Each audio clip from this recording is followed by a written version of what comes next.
Bharatiya Janata party के लिए 2025 का दिल्ली विधानसभा चुनाव बेहद खास रहा।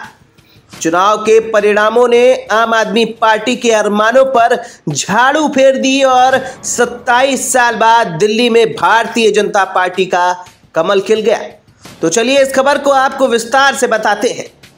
भारतीय जनता पार्टी के लिए 2025 का दिल्ली विधानसभा चुनाव दो मायने में बेहद खास रहा।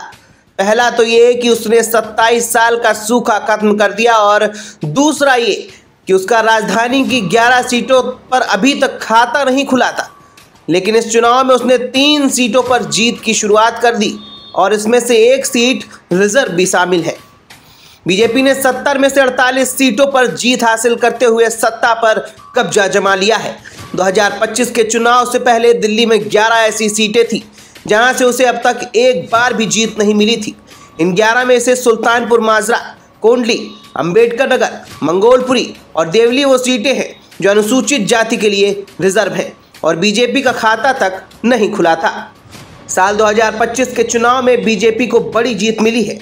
हालांकि जिन 11 सीटों पर उसका खाता नहीं खुला था, उसमें से महज 3 सीटों पर ही अपनी पहली जीत हासिल हुई है।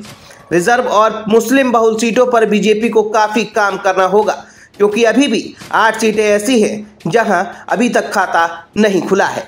इस तरह बीजेपी साल 2025 के चुनाव में दिल्ली के अभेद 11 सीटों की संख्या में कमी लाने में कामयाब हो गई है। इस बार 3 सीटों पर उसने अपना खाता खोला है। अभी 8 सीटों पर पार्टी का खाता खुलना बाकी है।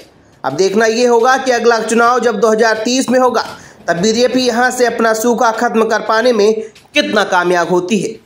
Bureau report, the leader Hindi.